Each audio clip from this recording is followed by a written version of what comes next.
Uber's latest misleading fear tactics, right?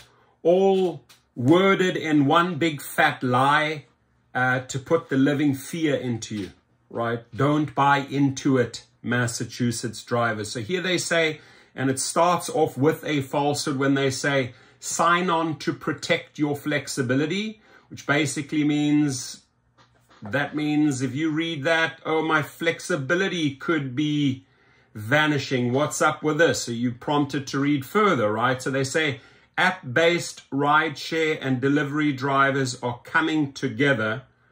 Oh, so they're just making an assumption that we are automatically coming together. They are telling us that we are coming together. I don't think so, right? To demand that the right to drive when, where, and how they want is protected. Now, this should always be protected. This is how we should always be treated as independent contractors, when, where, and how.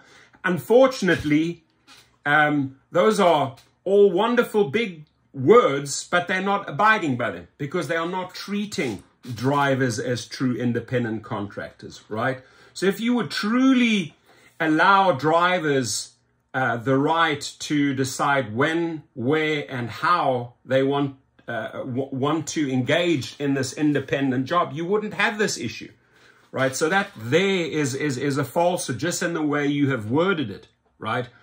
In Massachusetts today, that right is under attack by a plan to gut app-based drivers' independence, right? You can't gut independent contractorship if independent contractorship doesn't truly exist in that sense, right? We're not independent contractors. It's a label put on us, but they're not abiding by it. So how can it be under attack when you're actually not treating drivers as true independent contractors, right? The only thing we can choose is basically when.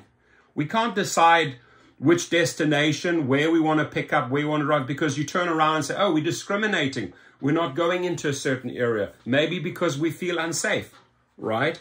And no, we don't want to drop off there.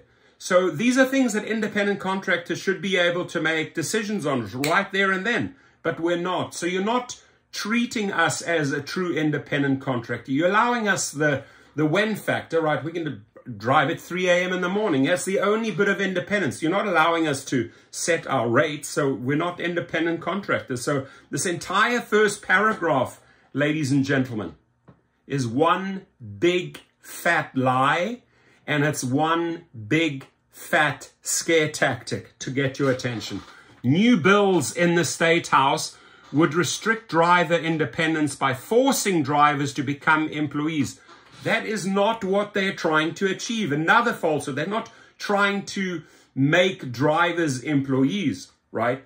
They're looking for a model where there are certain protections for these drivers, right? They also know that turning the Uber and Lyft model into an employer-employee model wouldn't work. They know that. The states know that. Even California knows that. They're looking for hybrid models. Treat them as independent contractors, but give them certain privileges. So to come out and use this term that, oh, they're forcing you to become an employee. No, they're not. No, they're not. And would also create strict new rules that would require some drivers to report to base locations between rides.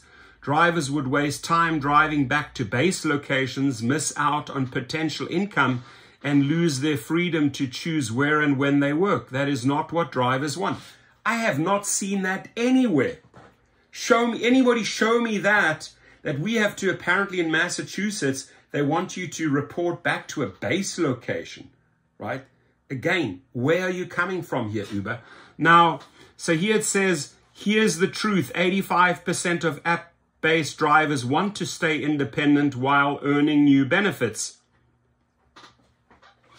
That is true.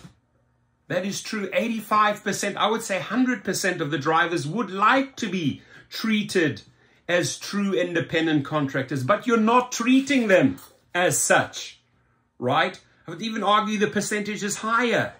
Drivers want to be treated as independent contractors, but it's a label that Uber and Lyft have put upon us, right? Oh, we're an IC plus, independent contractor plus. What type of bullshit is that, Dara? I almost said Logan Green and John Zimmer. New CEO David Risher, right? Don't play these same games as Uber. You're going to lose. You're not going to get your $980 million. We will make damn sure you're not going to get your $980 million if you want to engage in fear talk, in fear mongering, right? That's what drivers are sick of. That's what drivers see through. They see through the bullshit. And those few drivers that cannot see through this bullshit, there's YouTubers, other advocates out there that show them, right? Read between the lines. Figure out what they're trying to do here. So Massachusetts, don't fall for this nonsense, right? It's a whole bunch of garbage put together by the legal department to scare the crap out of you, right? And it's all based on untruths, right? And that's the sad thing in today's society, that there is no fact checking. There's just so much false information out there, right? What people say are facts are not or necessarily always facts. It's just garbage put out there on social media. This is a message to scare the heebie-jeebies into you, right? So to that new CEO at Lyft, this is the game you do not want to play, because we see through this, right? We're on the street, we read between the lines, and we educate each other that you're trying to pull a fast one. It's not going to work. So your comments, please. Massachusetts drivers, stick together.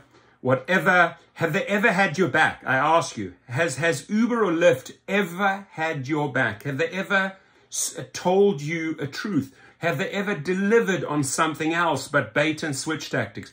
Have they ever treated you in such a way like, oh, wow, they've been so honest with me, like I enjoy them? No, it's a history of bait and switch, manipulation, abuse, taking advantage of the driver, mislabeling them, right, as independent contractors when we're not treated as independent. Ladies and gentlemen, a true independent contractor decides, does he or she want to work? When do I work? Where do I want to drive? Where do I want to pick up? Where do I want to drop off?